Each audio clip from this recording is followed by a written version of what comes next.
அனைவருக்கும் வணக்கம். Option tricky trade channel மூலியம் உங்களை சந்திப்பதில் மிக்க மகிழ்ச்சி அடைகிறேன். நான் உங்கள் சந்தோஷ். நான் செபியில் பதிவு பெற்ற பங்காலோசகர் கிடையாது. இது பயிற்சிக்கான காணொளி. எந்த பரிந்துரையும் நாம் வழங்குவது இல்லை. டைட்டில் பார்த்துருப்பீங்க, என்எஸ்சி வைத்து செக், ஆப்ஷன் ட்ரேடர் வந்துட்டு ட்ரேட் பண்ண முடியாதா, ஆப்ஷன் பையர் வந்து ட்ரேட் பண்ண முடியாதா அப்படிங்கிற மாதிரி டைட்டில் இருக்கும். அதற்கு காரணம் என்ன அப்படிங்கிறத நம்ம பார்க்கணும். இதில் பார்த்தீங்கன்னா நம்மளுக்கு தெரியும், 14ஆம் தேதி ஜூன் மாதம் 2024ஆம் ஆண்டு நம்ம வந்து காலையிலேயே மார்னிங்லேயே வந்துட்டு ஒரு மந்த நிலை ஆப்ஷன் பையர் ஜாக்கிரதை அப்படின்னு ஒரு டைட்டிலில் வந்துட்டு வீடியோ மேக் பண்ணியிருப்போம். அதனை பற்றி நிறைய பேர் வந்துட்டு கேட்டிருந்தீங்க. அதற்குண்டான விளக்கத்தை தான் இந்த காணொலியில் கொடுக்கலான் இருக்கோம். ஏன்னா நிறைய பேர் அதை டவுட்ஸ் கேட்டிருந்தீங்க. அதற்குண்டான காணொலி தான் இந்த பதிவு. என்எஸ்சி நம்மளுக்கு என்ன பண்ணுறாங்க அப்படிங்கிறத நீங்கள் முதல்ல புரிஞ்சுக்கணும். ஆப்ஷன் வர்த்தகம் செய்கிறவங்க இதை முதலில் நம்ம ரொம்ப முக்கியமாக புரிந்து கொள்ளணும். இந்த ஆப்ஷன் செயினை பற்றி பல விஷயங்களை நம்ம வந்து பிளேலிஸ்ட்லேயே, நம்மளுடைய சேனலோட பிளேலிஸ்ட்லேயே கொடுத்துருக்குறோம். இதை பற்றி புரிதல்களை நம்ம வந்து முதலில் ஏற்படுத்தி கொள்ளணும். முதலில் இந்த ஆப்ஷன் வர்த்தகத்தை எதற்காக பயன்படுத்துகிறாங்க அப்படிங்கிறத முதல்ல நம்ம வந்துட்டு அண்டர்ஸ்டாண்ட் பண்ணிக்கணும். அப்போ தான் நம்மளுக்கு இதனை பற்றி புரிதல்கள் படிப்படியாக உணர முடியும். என்எஸ்சி வைத்த செக் அப்படின்னு நம்ம சொல்கிறோம். நம்மளுக்கு கேஷ் மார்க்கெட்டில் ட்ரேட் பண்ணுறவங்க, இன்வெஸ்ட் பண்ணுறவங்க தான், பை பண்ணுறவங்க மட்டும்தான் இன்வெஸ்டராக இருக்க முடியும். அப்போது அவங்க செல் பண்ணக்கூடாது. செல் பண்ணனா என்ன ஆகணும், இன்வெஸ்டராக இருக்க முடியாது. அப்போ என்ன பண்ணுவாங்க அப்படின்னா, அவங்களுக்கு எதிர்பாராமல் நட்டம் ஏற்பட்டு விட்டால் அவங்க தவிர்க்கணும் அப்படிங்கிறக்காக என்எஸ்சி என்ன பண்ணாங்க அப்படின்னா, டெரிவேட்டிவ் கான்ட்ராக்ட்ஸ்னு ஒன்று கொண்டு வரும். மதிப்பே இல்லாத ஒன்றுக்கு மதிப்பு கொடுக்கறது தான் இதோட வேலை. இதுக்கு வந்து ஃபியூச்சர் அண்ட் ஆப்ஷன் அப்படின்னு பேர் கொடுத்தாங்க. அப்போ இது எதற்காக கொண்டு வராங்க, ஹெட்ஜ் அப்படிங்கிற ஒரு பயன்பாட்டுக்காக. அப்போ இந்த ஹெட்ஜ் எதுக்காக அப்படின்னா, இந்த ஹெட்ஜை நீங்கள் எளிதாக புரிஞ்சுக்கணும் அப்படின்னா, நீங்கள் வந்துட்டு ஒரு வாகன காப்பீடு, மருத்துவ காப்பீடு, அதாவது வெஹிக்கிள் இன்சூரன்ஸ் அண்டு மெடிக்கல் இன்சூரன்ஸை பற்றி கேள்விப்பட்டிருப்பீங்க. எதிர்பாராமல் வெஹிக்கிள்ஸ் இன்சூரன்ஸ் வந்து எல்லாருமே எடுத்திருப்பீங்க. ஆனால் மெடிக்கல் இன்சூரன்ஸ் நம்ம எல்லாரும் எடுக்கிறோமா அப்படின்னு கேட்டால் கண்டிப்பாக கிடையாது. எதற்காக முதல் இந்த இன்சூரன்ஸும் எதிர்பாராமல் நமக்கு ஏதாச்சும் ஆபத்தோ ஏதேனும் ஏற்படும் போது அதை வந்து நம்ம தவிர்ப்பதற்காக. அப்போது வெஹிக்கிள் இன்சூரன்ஸ் நம்ம கட்டாயத்தின் பேரில் எடுக்கிறோம், ஆனால் மெடிக்கல் இன்சூரன்ஸ் நம்ம கட்டாயத்தின் பேரில் எடுக்கல. அப்போ இந்த ஹெட்ஜ் வந்துட்டு கட்டாயமாக எல்லாருமே, இன்வெஸ்டராக இருக்கிறவங்க எல்லாருமே, அதாவது முதலீட்டாளர்கள் அனைவருமே நீங்கள் வந்து ஹெட்ஜ் இல்லாமல் ட்ரேட் பண்ணக்கூடாதுன்னு என்எஸ்சி சொல்லியிருக்கா அப்படின்னு கேட்டால் இல்லை. அப்போது உங்களுக்கு தேவைன்னா ஹெட்ஜ் பண்ணிக்கோங்க, தேவை இல்லைன்னா ஹெட்ஜ் பண்ணாதீங்க.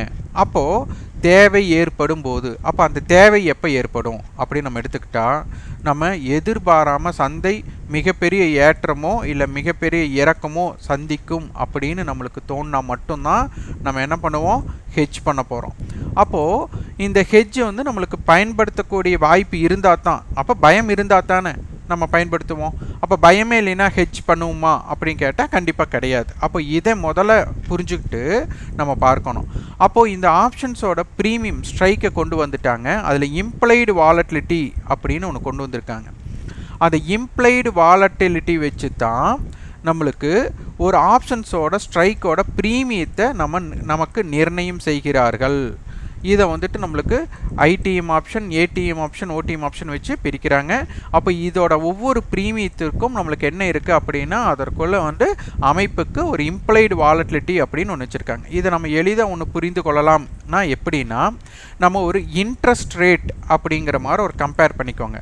இன்ட்ரெஸ்ட் ரேட் வந்துட்டு நம்மளுக்கு பொதுவாக பேங்க்குக்கோ இல்லை இங்கே போனாலும் நம்ம வந்துட்டு பெர் ஆனம் 12% அப்படின்னா 1 ரூபி அப்படின்னு நம்ம நினைப்போம் வட்டி.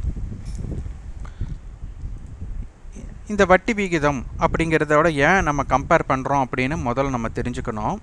இப்போது ஒரு டெலிகாலர் உங்களுக்கு கூப்பிட்றாங்க, சார் நாங்கள் பேங்க்லேருந்து கூப்பிட்றோம், நாங்கள் வந்து லோன் தர்றோம், உங்களுக்கு லோன் வேணுமா அப்படின்னு கேட்குறாங்க. அவங்களா கூப்பிட்டு கேட்குறாங்க. அப்போ அவங்களா கூப்பிட்டு கேட்கும்போது, அதாவது உங்களுக்கு வந்து கடன் தேவையில்லை, அவங்களா வந்து உங்களை கூப்பிடும்போது உங்களை வட்டி, அதாவது உங்களை கடன் வாங்க வைக்கணும் அப்படின்னா அவங்க எடுத்துக்கக்கூடிய பொருள் என்னென்ன பொருள் அவங்க எடுத்துக்குவாங்க, மையமாக எடுத்துக்குவாங்க அப்படின்னா, உங்களுக்கு வட்டி கம்மியாக தர்றேன், இன்ட்ரெஸ்ட் வந்துட்டு கம்மியாக தர்றேன், ப்ராசஸிங் ஃபீஸ் வந்துட்டு இல்லை, அதே மாதிரி வந்துட்டு குயிக்காக இப்போ நீங்கள் ஊன்னு சொன்னால் போதும், ஆமான்னு சொன்னால் போதும், உங்களுக்கு வந்துட்டு உடனடியாக உங்களுடைய வங்கி கணக்கில் கிரெடிட் பண்ணுவோம் அப்படின்னு சொல்லுவாங்க. அதே கடன் உங்களுக்கு தேவைன்னு நீங்கள் வந்து பேங்க் படிக்கட்டை ஏறிட்டீங்கன்னா உங்களுக்கு இந்த இந்த நீங்கள் கேட்குற டாக்குமெண்ட்ஸ், அவங்க பேங்க் கேட்குற டாக்குமெண்ட்ஸ் இல்லை அப்படின்னு சொல்லிட்டு உங்களுக்கு ரிஸ்க் ப்ரொஃபைல்னு சொல்லிட்டு ஃபஸ்ட்டு என்ன பண்ணிவிடுவாங்க, இன்ட்ரெஸ்ட் ரேட்டை ஹைக் பண்ணிவிடுவாங்க. அப்போ இதுதான் நீங்கள் கொஞ்சம் புரிஞ்சுக்க வேண்டியது. அப்போ பேங்க் உங்களுக்கு தரலன்ட்டாங்க, ஆனால் உங்களுக்கு அவசர தேவை, உங்களுக்கு வந்துட்டு ஒரு மருத்துவ உங்களுக்கு தெரிஞ்சவங்களோ இல்லை யாரோ ஒருத்தர் வந்து மருத்துவ செலவுக்காக இருக்கிறாங்க அப்படின்னா நீங்கள் என்ன பண்ணுவீங்கன்னா அவங்கள பாதுகாக்கணும் அப்படிங்கிறக்காக நீங்கள் வந்துட்டு 1 ரூபா வட்டிக்கு தராங்களா, கம்மியாக தராங்களா, 2 ரூபா வட்டிக்கு தராங்களா, 3 ரூபா வட்டிக்கு தராங்களா பார்க்க மாட்டீங்க. கடன் யார் அதிக வட்டிக்கு கொடுத்தாலும், மீட்ரு வட்டிக்கு தந்தாலும் சரி, கந்து வட்டிக்கு கொடுத்தாலும் சரி, நீங்கள் என்ன பண்ணுவீங்க, கண்டிப்பாக நீங்கள் வந்துட்டு அந்த கடன் வாங்கி கொள்வீர்கள். அப்போது உங்கள் அவசர நிலை அவங்க தெரிஞ்சுக்கிட்டாங்கன்னா, இல்லை சார் நீங்கள் ரொம்ப அவசரமாக இருக்கிறீங்க அதனால் உங்களுக்கு வட்டியில்லா கடன் கொடுக்குறோம் அப்படின்னு அவங்க கொடுப்பாங்களா? கண்டிப்பாக கொடுக்க மாட்டாங்க. என்ன பண்ணுவாங்க, உங்கள் அவசரத்துக்கு தகுந்த மாதிரி வட்டியை அதிகப்படுத்துவாங்க. அப்போ அதுபோல் இங்கே வந்து மார்க்கெட்டில் ஹெட்ஜ் அதிகமாக பயன்படுத்தவில்லை, அதாவது பண்ணுறாங்க பண்ணலை. அப்போது ஹெட்ஜ் எப்படி இருந்தாலும் அதிகமாக பயன்படுத்த வேண்டிய சூழ்நிலையாக இருந்ததுன்னா இம்ப்ளைடு வாலட்டிலிட்டி அதிகம் பண்ணிடுவாங்க. ஏன்னா அவசரம் கண்டிப்பாக பயன்படுத்தினா ஆவீங்க.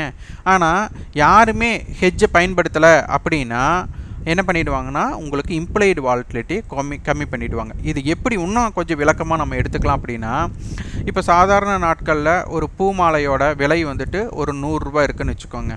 இதே முகூர்த்தம் அந்த மாதிரி ஒரு ஃபெஸ்டிவல் செஷன் அப்படின்னு நம்ம சொல்லும்போது, ஒரு அந்த மாதிரி பெரிய ஃபங்க்ஷன்ஸ் இருக்கும்போது ஒரு 500 ரூபா இல்லை 1000 ரூபா ஒரு மாலை சொல்கிறாங்க.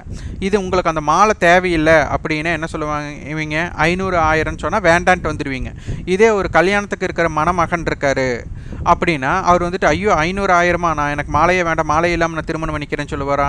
1000 2000 கொடுத்து வேணாலும் அவர் என்ன பண்ணுவார், மாலையை வாங்கிக்குவார். அதுபோல் உங்களுக்கு ஒரு தேவை என்று பட்டால் அதனுடைய விலையை பார்க்க மாட்டீங்க, அந்த பொருள் என்ன அவசியமோ அதை பயன்படுத்த போகிறீங்க. ஆனால் அந்த பொருளே உங்களுக்கு பயன் இல்லை என்றால் அதை என்ன பண்ண மாட்டீங்க, வாங்க மாட்டீங்க.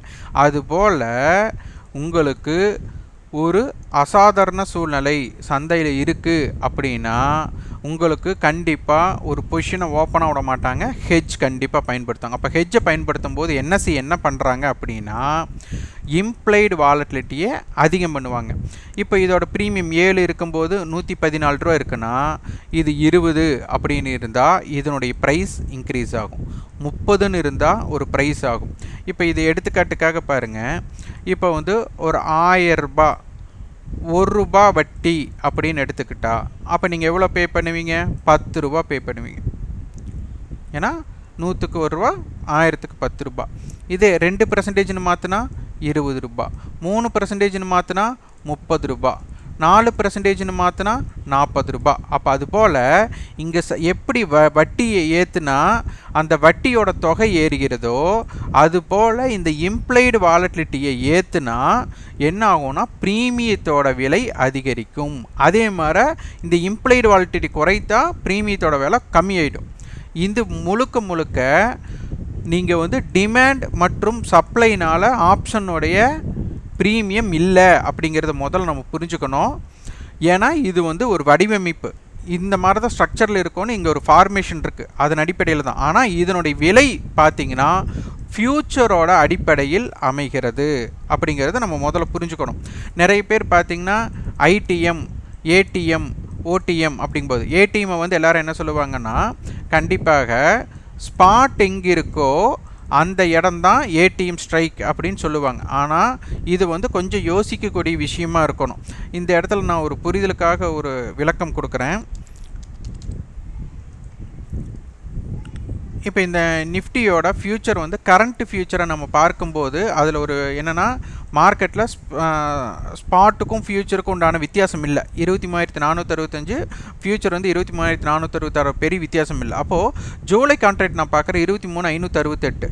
அப்போ இந்த இடத்துல நான் ஜூலை கான்ட்ராக்டோட ஆப்ஷன் செயினை உங்களுக்கு நான் போட்டுறேன், அப்போ தான் உங்களுக்கு கொஞ்சம் விளக்கங்கள் இந்த இடத்துல உங்களுக்கு தெரியும். இப்போ பாருங்கள்,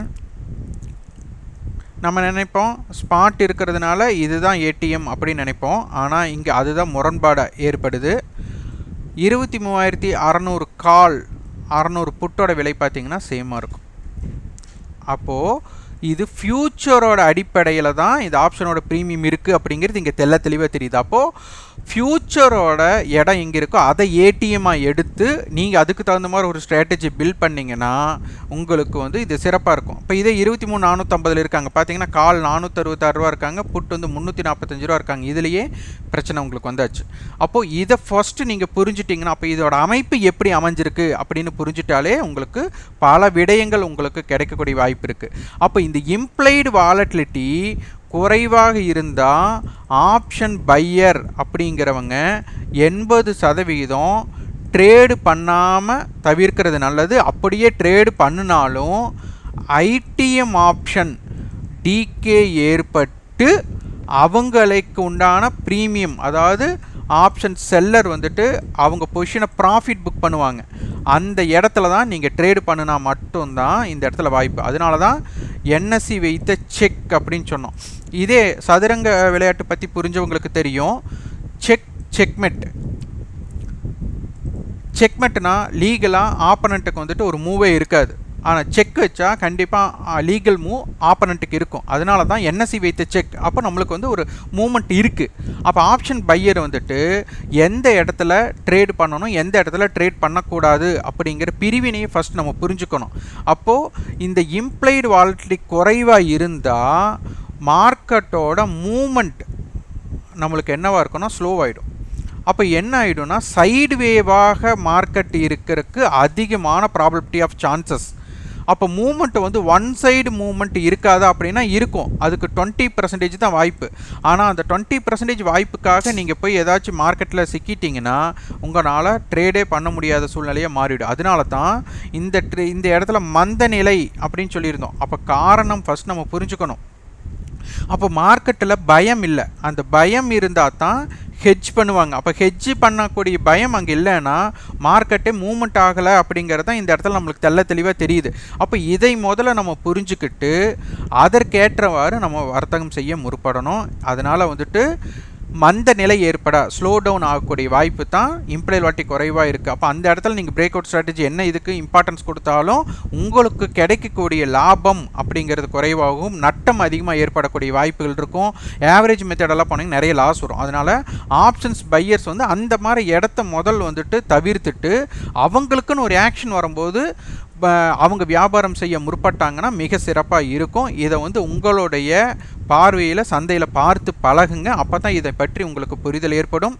இதை பற்றி உங்களுக்கு புரிதல் ஏற்பட்டிருந்தால் இந்த காணொலி உங்களுக்கு பயனுள்ளதாக இருந்தால் லைக் பண்ணுங்கள், ஷேர் பண்ணுங்கள், சப்ஸ்கிரைப் பண்ணுங்கள். இப்போ உங்கள் ஃபீட்பேக்கை கமெண்ட் பாக்ஸில் பதிவு பண்ணுங்கள். நன்றி, வணக்கம்.